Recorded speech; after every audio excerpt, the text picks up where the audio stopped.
HP mid-range bisa dibilang segmen yang paling laris ya di pasaran, tapi kebanyakan HP mid-range yang ada sekarang ini kayak masih kurang greget, ada aja gitu kurangnya. Dan akhirnya gua nemuin HP mid-range yang mendekati sempurna.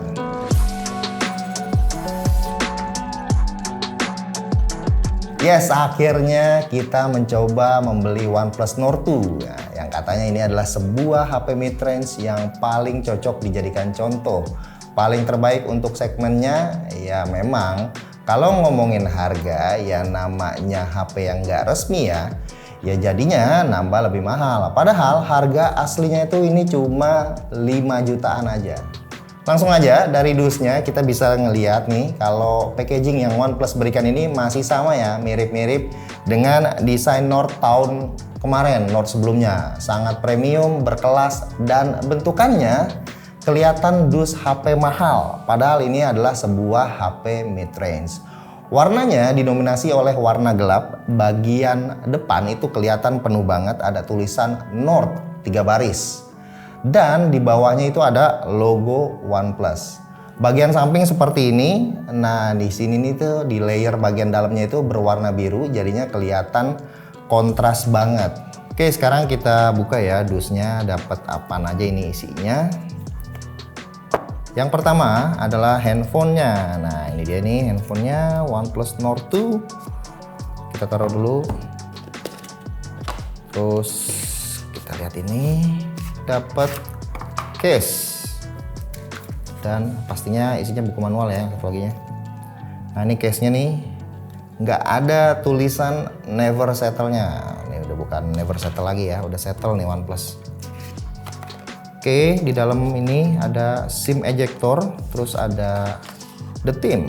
Nah, ini ucapan ya, dear friend, dan buku manual. Ini nggak dapet stiker ya, biasanya OnePlus itu suka ngasih stiker, dan kali ini tuh nggak ada stiker. Biasanya Romi tuh suka pasang stikernya di iPhone-nya dia. Dan selanjutnya ini ada chargerannya ini, Whoop Charge 65 watt. Wah, ini bakalan ngecasnya kenceng banget nih. Dan colokannya ini ada 3, jadi butuh stiker tambahan ya.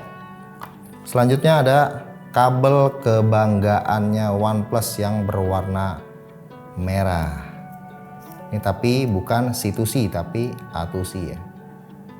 Oke, udah segitu aja unboxingnya, nggak ada lagi. Sekarang kita ke handphonenya. Ngelihat desainnya nih, waduh ini nyaris banget mirip OnePlus 9 Pro ya. Kameranya ini ada gede-gede 2 biji.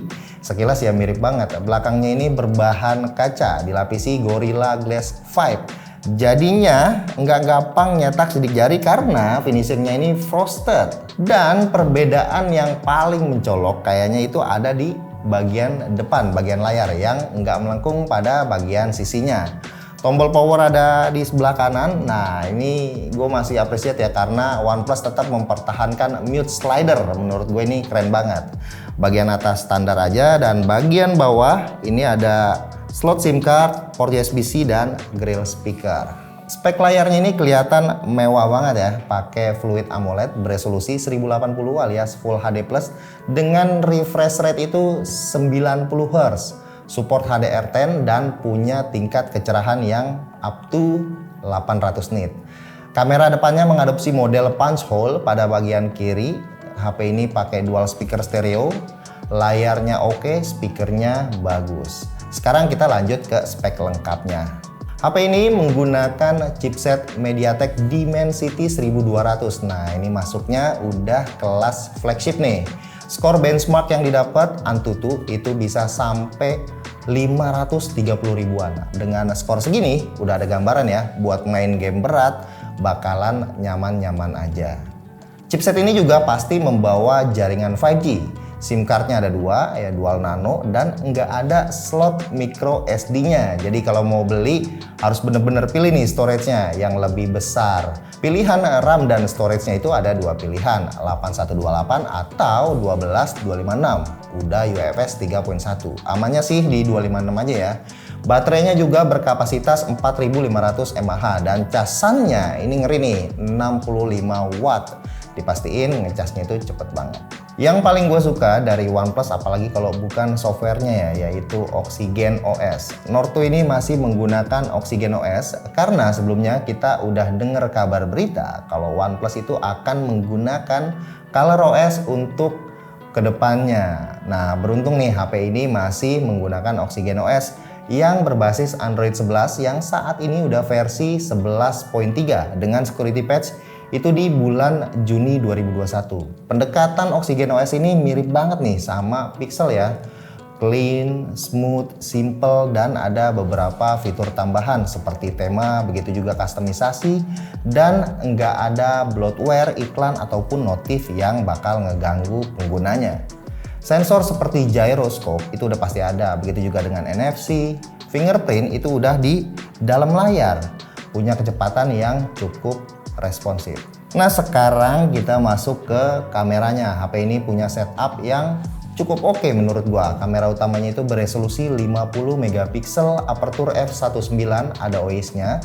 Ultra wide-nya itu 8 megapiksel dengan aperture f2.3. Kamera tambahan bonus ya, kamera monokrom 2 megapiksel. Dan kamera depannya itu beresolusi 32 megapiksel. Perekaman video di kamera utama up to 4K 30 fps. Udah ada AIS-nya. Kamera ultra wide up to 1080 aja, begitu juga dengan kamera depannya di 1080p aja. Berikut ini sampel-sampelnya.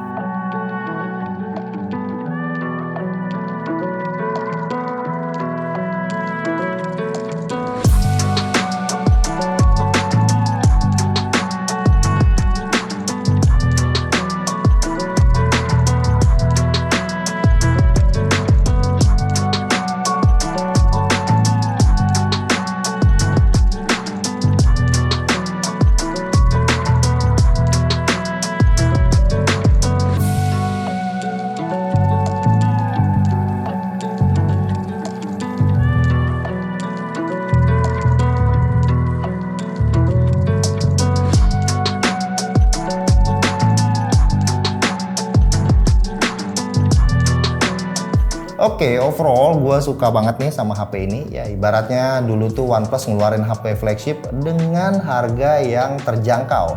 Kita bisa sebut dengan istilah flagship killer. Zamannya OnePlus One, OnePlus 2, OnePlus 3, 3T, sampai ke OnePlus yang 6 series. Akhirnya mereka menjadi flagship beneran. Ya tapi keren banget sih di OnePlus 9 Pro. Nah, posisi HP dengan harga terjangkau yang menawarkan performa dan fitur bagus sekarang ini diisi oleh Nord. Meskipun sebenarnya nggak bisa sih menggantikan posisi flagship killer mereka yang dulu. Oke, sekian video kali ini. Kasih like kalau kalian suka dan kita ketemu lagi di video selanjutnya. Bye.